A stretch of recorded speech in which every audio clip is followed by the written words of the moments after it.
Mi querida España, me gustaría que hicieras memoria, que recordaras esa etapa que fue para ti tan esperanzadora, un camino que se abrió hacia la luz después de los años oscuros de la dictadura. Por eso, desde el IES Alcaria, en el corazón de Doñana, queremos que revivas esos momentos y que des luz a las cuestiones que te planteabas. ¿Recuerdas los nuevos aires políticos que soplaron tras la muerte de Franco?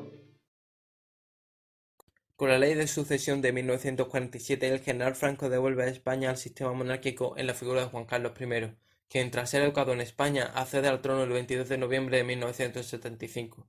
Su empeño es democratizar España, proceso que encarga Adolfo Suárez en 1976, tras la dimisión del inmovilista Arias Navarro por la creciente oposición política, conocida como Plata Junta, y la presión social.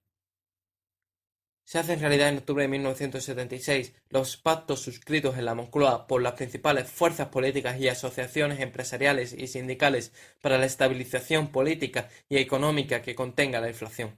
Poco después, la aprobación de la Ley de Reforma Política abre las puertas a las primeras elecciones generales en 1977 y con ellas a la transformación de un régimen dictatorial a democrático, reforzado por la Ley de Amnistía de 1977, que trae la liberación a los presos políticos del franquismo. Adolfo Suárez, al frente de la UCD, logra la victoria electoral y con ello se constituyen las Cortes que posibilitan la promulgación de la Constitución de 1978. La norma básica regula como fórmula política española la monarquía parlamentaria, junto al estado de autonomías, acuerdo alcanzado en 1981 por la UCD y el PSOE, que dividen a España en 17 comunidades autónomas a las que se accede en dos vías. Andalucía consigue su autonomía en 1981 tras haber sido sometida a referéndum. Sin embargo, durante el gobierno de Adolfo Suárez, el rápido deterioro de la economía lleva a nuevas elecciones en 1979, que gana en minoría. Las disensiones internas y la inestabilidad político-social conducen a su dimisión y sustitución por Calvo Sotelo en 1981 hasta el nuevo plebiscito en 1982, que otorga la victoria al PSOE de Felipe González. La gran inestabilidad vivida en estos momentos se traduce en violencia, como en el intento de golpe de Estado del teniente coronel de la Guardia Civil Antonio Tejero, en febrero de 1981, también conocido como 23F. Sin embargo, será el terrorismo el fenómeno que mejor la ejemplifique, con la perpetración de continuos atentados, el que protagoniza las células de derecha contra abogados laboristas de Madrid en enero de 1977, o los cometidos por células de extrema izquierda como Grapo, Terra Iure y ETA, son claros ejemplos. Esta última aboga por la implantación de un régimen marxista-leninista independiente de España, y es la más activa durante 60 años con un total de 3.000 atentados y 7.000 víctimas, de entre ellas 864 mortales. Atentados significativos por su alcance y magnitud son los de Hipercor en Barcelona, casas cuarteles de la Guardia Civil en Zaragoza y Vic, así como contra el presidente del gobierno Luis Carrero Blanco en 1973 o del concejal del PP Miguel Ángel Blanco. ¿Cómo se vivieron las elecciones del 77 en los hogares, en especial en su casa?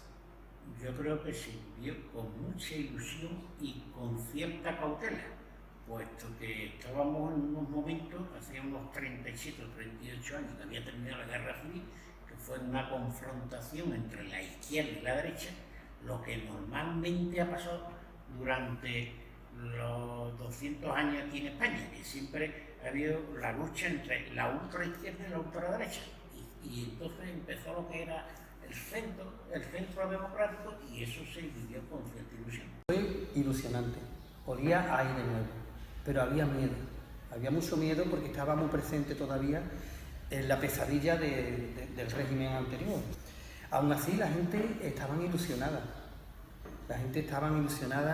el simple hecho de votar o de tener en las manos la propiedad para poner un cargo público en el poder ya nos hacía más importantes, más personas y más felices. ¿Qué ideología predominaba en los jóvenes de aquella época? Pues mira, predominaba la ideología de izquierda y sobre todo de extrema derecha, sería la novedad, ¿no? Se repartía la ideología entre la CNT, el PSP de Tino Garbán, Joven Guardia Roja, la ideología más utópica. ¿Recuerda usted algún mitin o discurso muy conmovedor? Yo recuerdo uno de la democracia cristiana, que asistió un jefe del Estado italiano, Aldo Moro, que después fue asesinado por la Brigada Roja.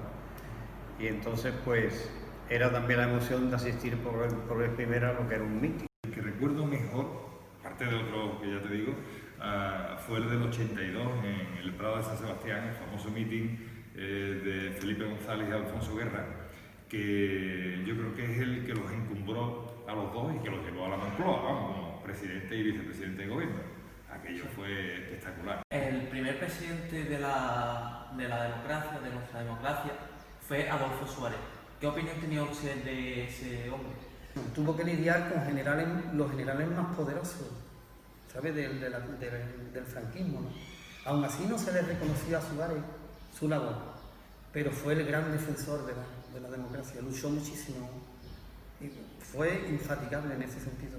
El proceso no hubiese sido sin él, no hubiese sido posible. Adolfo Suárez lo puso ahí, lo nombró Juan Carlos primero, y fue el que pilotó la transición democrática de aquellos momentos.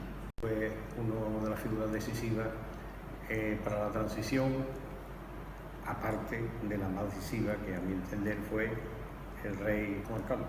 ¿Qué opinión había sobre la Constitución?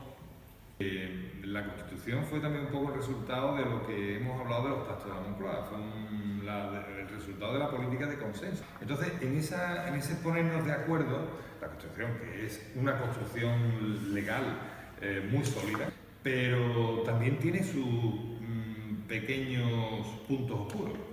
Por ejemplo, es el caso del foralismo vasco y navarro, que da origen a que ellos tengan unos impuestos, paguen unos impuestos de otra manera diferente a como los pagamos el resto de los españoles. Y en la Constitución se está diciendo que todos los españoles somos iguales ante la ley, etcétera, etcétera, como puede ser que a esta parte de España, ¿no?, se la trate de una manera diferente. Pues el objetivo de eso era llegar a acuerdos con ellos. Y como siempre el nacionalismo vasco ha reivindicado su carácter especial, pero la verdad es que a pesar de que se hicieron esas concesiones, no ha sido muy agradecido por cierto, ¿vale? Porque su reivindicación de independencia no la han abandonado nunca. Han hecho también que otras comunidades autónomas, otras zonas, te iba a decir, como el caso de Cataluña, quieran tener esos mismos privilegios. ¿Por qué el PSOE pudo llegar al gobierno? Fue un planteamiento más novedoso con respecto a lo que la UCD previamente había ofrecido, ¿no? La UCD pues fue el partido ganador en unas elecciones en las que comenzaban uno a votar por vez primera.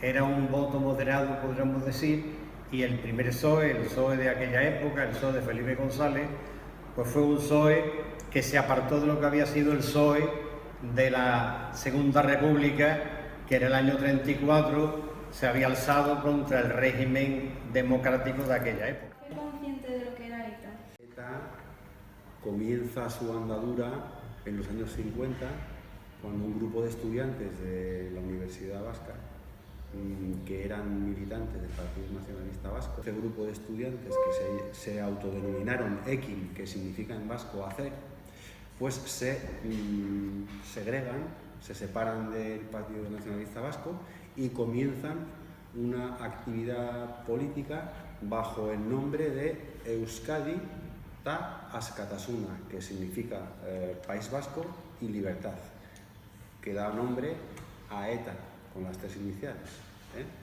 Y bueno, ahí empiezan ya con una serie de actos violentos que van en escalada. Se gestó bastante del fenómeno de ETA en la Universidad de Deusto.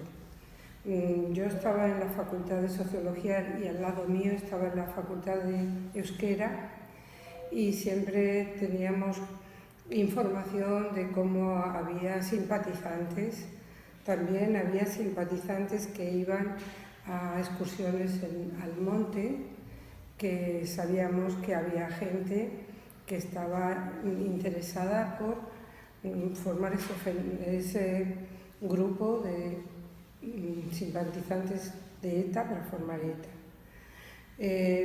Se oían mucho los castigos que la policía española hacía a los simpatizantes, cosas crueles como apagarles los cigarros en los pechos a las chicas y muchas cosas que hacían a la gente estar muy a disgusto con el sistema y con la forma de represión. ¿Usted cree que es cierto que el enemigo de ETA era la democracia y no Franco? ¿Y por qué? Yo creo que sí, que es la democracia, en el sentido de que estas personas están enfermas de etnocentrismo. Creen que su tierra es la más valiosa, que defender las costumbres de ellos es lo más grande, y entonces mientras nosotros no respetemos a los demás, pues estamos presos de eso. ¿Alguna vez creyó que usted o su familia podría estar en peligro a causa de uno de estos atentados de ETA? ¿Y por qué? Radicalmente sí. Sí, porque si bien ETA en un principio era el luchar por la liberación de la opresión del pueblo vasco, pero al final se dedicaron a ser simplemente una organización armada que ejecutaba atentados como cualquier otra organización criminal, debe decir yo, la mafia o cosas por el estilo. ¿Cómo se enteró del golpe de Estado de Tejero? ¿Cuál fue su reacción? ¿Y si pensó que volveríamos a una dictadura y temió por la democracia? Bueno, yo por los medios de comunicación me enteré, no le di mucha importancia, no me pareció que iba a tener mucha repercusión, parecía un fenómeno aislado. Ahora no creo que Tejero y los que han considerado culpables fuesen los únicos. Ahí tenía que haber muchas más personas involucradas para que eso fuera viable, y posiblemente se han quedado sin sanciones. Estaban transmitiendo por televisión era que eso, que sí, que estaban los militares detrás de la calle, y que todo lo poquito que se había avanzado en transición por la legalización de los partidos, como te he dicho antes, las primeras elecciones democráticas, la Constitución, etcétera, etcétera, pues otra vez estaba en riesgo. Y la verdad que sí, yo por lo menos sí que lo temí. Y además, como en aquellos momentos yo era militar, pues más todavía. O sea que sí, fue bastante. ¿Cómo recuerda usted el gobierno de Felipe González? Él era un Séneca en la elocuencia, él era un orador grandísimo, ¿no? Yo creo que un 50% fue la elocuencia que tenía, ¿no? El carisma que tenía para enganchar a las personas. Pienso yo, ¿no? Se desentendió del país, se dedicó a viajar, siempre estaba en Doñana, él ya no, ni en el plano económico, fuimos peor en el plano económico, en todos los planos. Háblanos, amiga, de nuevas formas de entretenimiento y comunicación. Tras la transición, la televisión desempeñó una función social en el camino hacia la democracia. En esa televisión destacó un programa, La Clave, programa paradigmático de este periodo.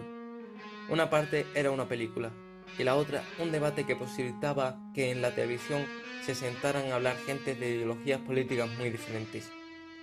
También desde la ficción se abrió el camino hacia la senda democrática, como la adaptación de Cañas y Barro, La Barraca o Curro Jiménez, la serie de bandoleros que aunaba entretenimiento con un planteamiento de lucha de clases, huelgas y nacionalismo frente al invasor napoleónico.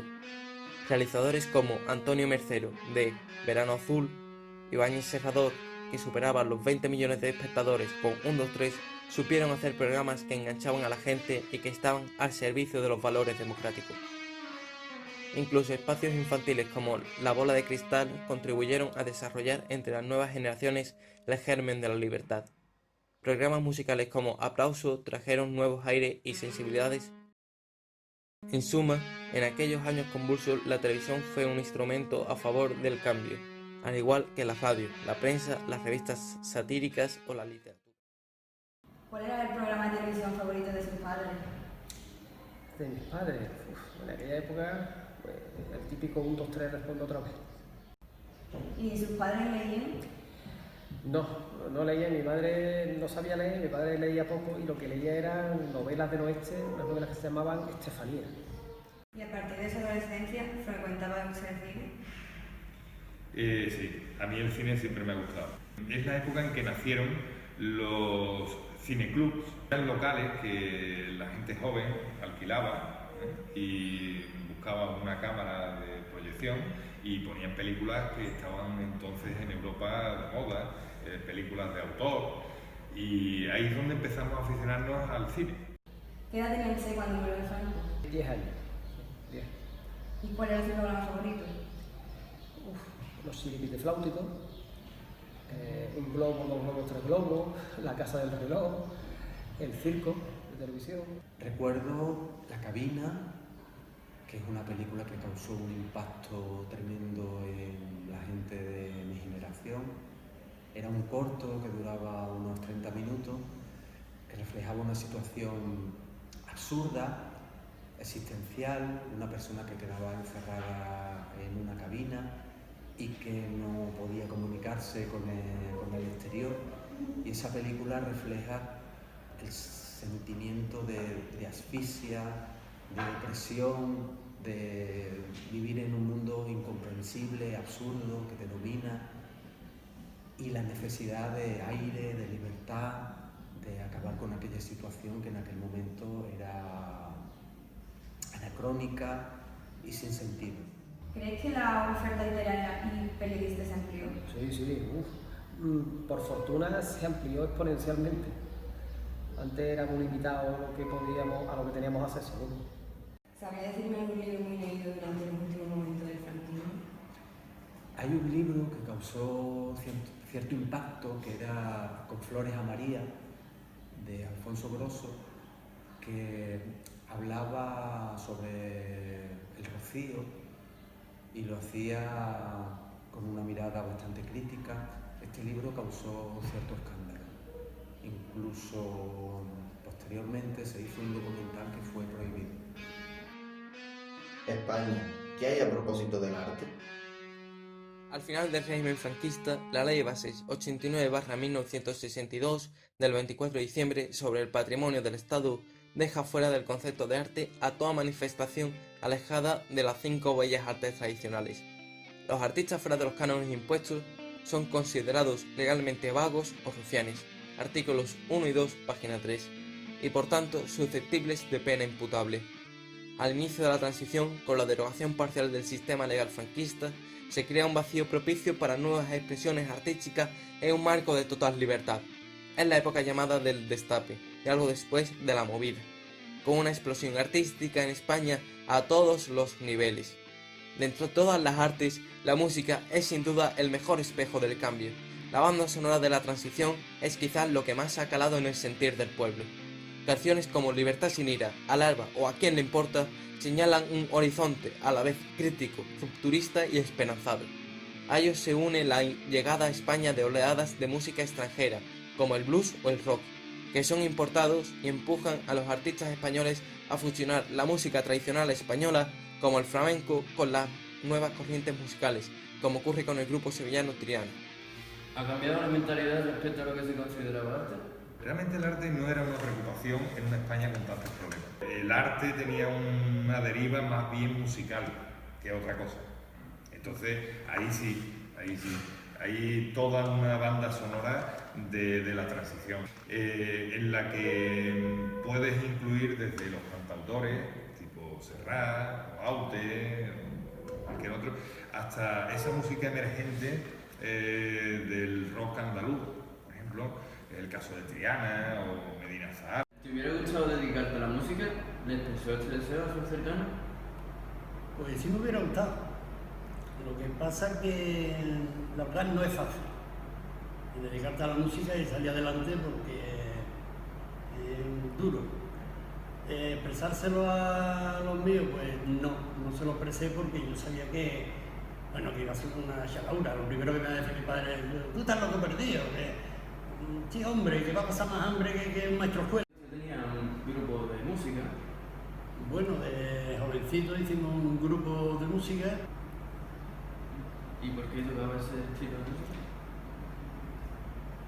Pues yo quise subir al cielo para ver y bajar hasta el infierno para comprender qué motivo es que no sentí de ver dentro de ti, dentro de ti. Soñaba que te quería, soñaba que era verdad, y los luceros tenían para soñar. Hay una fuente, niña, que la llaman del amor, de bailar los luceros y la luna con el sol. ¿Y cómo te suena? Emocionante, sin duda. Pues esto es lo que escuchábamos a mediados de los 70, ya subidito, porque este grupo, pues yo creo que identificó mucho a la gente joven en aquel momento, y tanto le cantaban al amor como a la libertad, y claro, era la época que íbamos con el radio casé aquí a cuesta y con los jardines, con los parques, que para mí fue uno de los grupos que hicieron una revolución musical. Yendo un poco al presente, ¿a qué se dedica usted ahora? Pues me dedico a la hostelería y llevo pues más de 40 años en esto. Si alguno de sus hijos le dijera que quiere ser músico, ¿qué le respondería? Porque sí, claro, además lo apoyaría dentro de mis posibilidades, hasta incluso, bueno, haría todo lo posible para ayudarlo y para que saliese adelante. Porque, joder, qué bonito, ¿no? Poderte dedicar a la música o a lo que te guste. Podemos llegar a la conclusión de que ha cambiado la mentalidad respecto a lo que se considera arte. Claro, mucho. Y arte son muchísimas más cosas que antes. Hoy un graffiti en una pared es arte. Estos chavales que van saltando por las calles, por los bancos de los parques, de los jardines. Finalmente, ¿cambiaron las costumbres y religiosidad de tus gentes? Tras la muerte del dictador Francisco Franco, las costumbres sociales se ven modificadas como consecuencia del mayor grado de libertad alcanzada. Si las examinamos por género, las mujeres conocen una verdadera revolución. Las faldas se cortan, usan pantalones y paulatinamente se extienden las prácticas del topless y el nudismo. Así también, manifestaciones feministas y en defensa de la homosexualidad recorren las calles de toda España. En cuanto a sexos, las parejas se citan a solas y aparecen las discotecas y clubes, donde los jóvenes comparten inquietudes y ocio con regularidad. Por su parte, la religiosidad española se ve imbuida por el movimiento de renovación moral y modernización que supuso en el seno de la Iglesia Católica el Concilio Vaticano II, que duró desde 1962 a 1965. Fiel reflejo de esta nueva sensibilidad es la revuelta de sacerdotes de 1969. En este momento se transforman las relaciones entre la Iglesia y el Estado, de acuerdo con las voluntades del Vaticano y del cardenal Tarancón, famoso por su oposición al nacionalcatolicismo franquista y su papel reconciliador al frente de la conferencia episcopal. Esta revolución eclesiástica tiene un reflejo artístico claro, tanto en la arquitectura de hormigón como en el nuevo templo cristiano, como en la música con la creación de la ópera rock Jesucristo Superstar. ¿Cómo te aseabas? ¿Cuántas veces a la semana te duchabas o bañabas? Ducharse, no había ducha cuando yo era pequeña. Yo me acuerdo que mi madre tenía un barreño de zinc y en verano lo ponía a calentar al sol y ahí me lavaba. ¿Cuántas veces? Pues ya no me acuerdo. Yo me fui con 10 años a Alemania y allí teníamos nosotros una casa con un cuarto de baño y eso, y allí me duchaba yo diario. ¿Qué habríais pensado si hubierais visto a un hombre de pantalón corto corriendo a las 8 de la mañana o a las 9 de la noche? ¿Y si fuera una chica? Bueno, yo aquí no lo vi, aquí, hasta que yo no volví ya al cabo de los años. Yo en Alemania sí había habitualmente que corrían por los parques temprano. Entonces yo eso lo vivía que no me extrañaba a mí. Pero tanto hombres como mujeres. ¿Tanto hombres como mujeres? Mujeres menos, hombres sí, corrían mucho por las mañanas en Alemania. ¿Qué lugares frecuentabais ir? ¿Dónde ibais para divertiros? Pues mira, en los años 70, la segunda mitad de los 70, había varias opciones.